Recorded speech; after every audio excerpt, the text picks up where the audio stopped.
Ayun guys, nandito tayo sa Lulu. Papasok tayo dito sa Lulu guys. Ayan, so maraming tao ngayon dahil maraming mga 50%. Mga selected items lang naman, hindi lahat. Pero kahit paano, kaya dinadayo dahil ito po yung dinadayo ng mga customer. Yung mga selected items na naka 50%, no?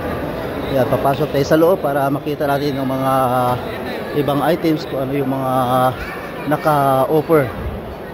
Ayan, may lobo pa o balon sa entrance bago papasok sa market. So maaga pa lang ngayon, hapon pa lang, so marami ng tao. Lalo na kung gabi na po, mas maraming tao.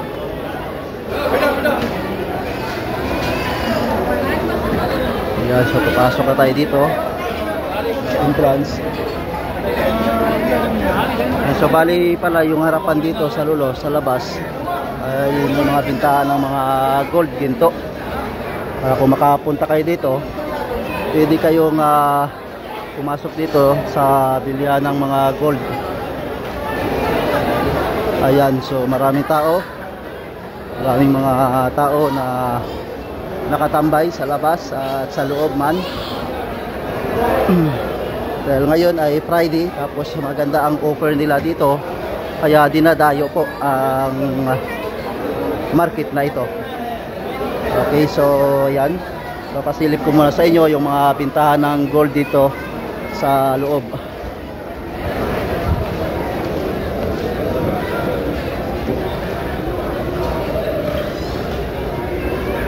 Ito po yung mga bintahan ng mga gold dito bago papasok sa pinaka hypermarket.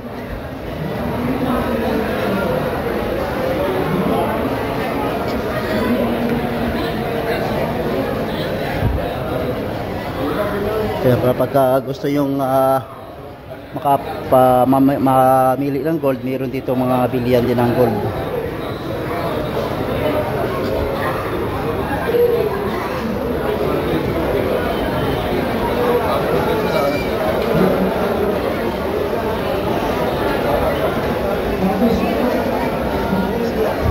Sa dami ng customer, kaya pati yung mga cashier punong-puno, mahaba po ang pila. So mahaba ang pila dito.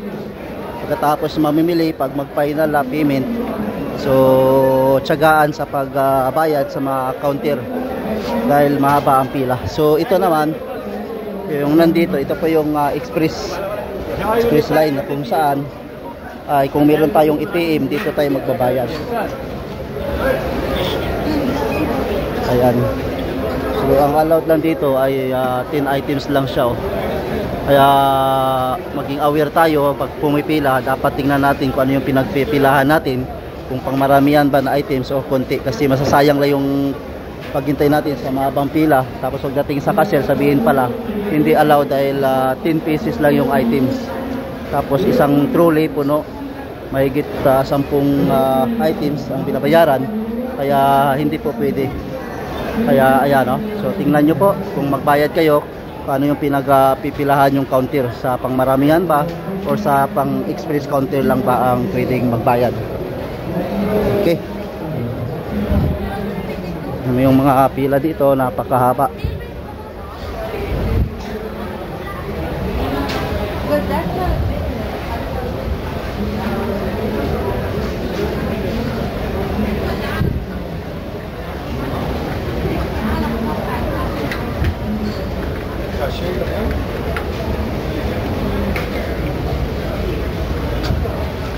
Isa din, Madam Jarib. Ha? Which one you want to try? Anyone. This one? The spicy one you want? Spicy? We have barbecue sauce. Barbecue sauce. Little only, So, pretty dito. So, this one, how much price? This display, So, yung papriti sila dito, nandito yung displayan pag bibili. Thank you, madam. Kaya pagka bibili kayo sa pinagpapritis, andito naman sa likuran niya.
नहीं बैठ सकता कोई भी ऐसा नहीं अपने घर में ऐसा है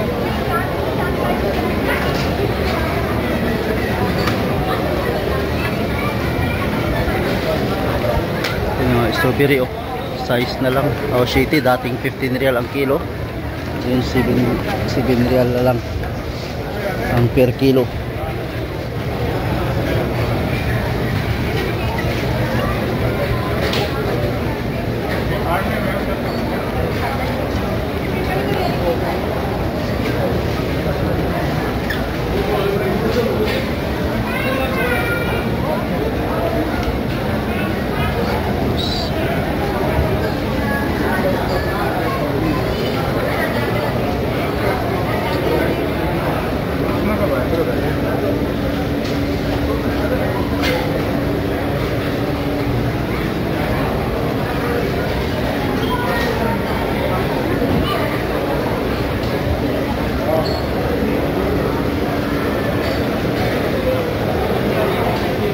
Tapos dito pagka gusto nyo kumain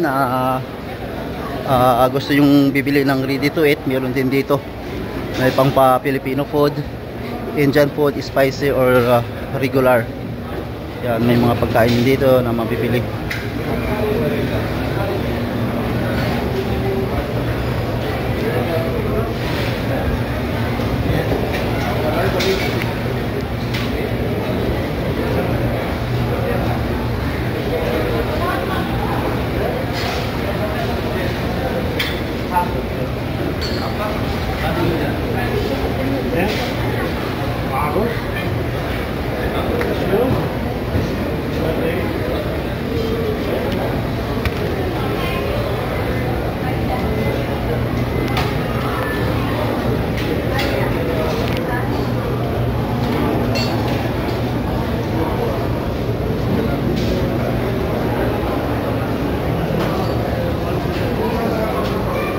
May mga sushi pa dito.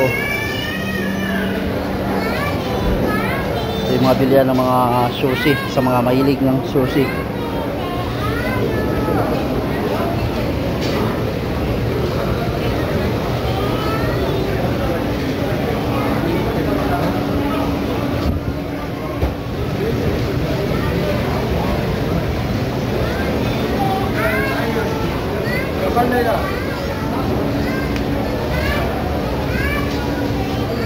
Ito yung mga vegetables area, mga gulayan at prutas.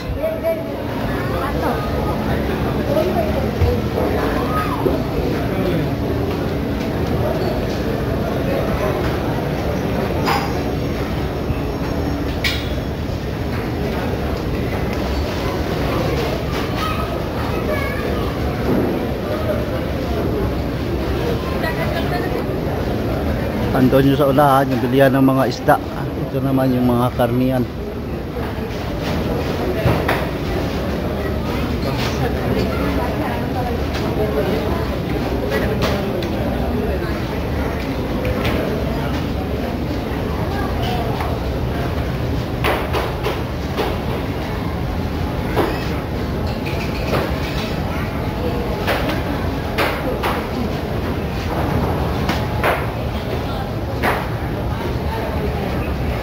At ito yung mga fresh chicken.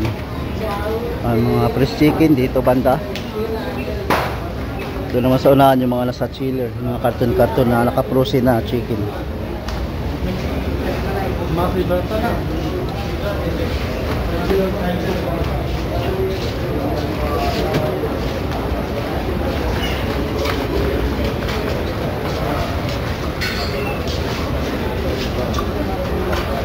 Karon namin kung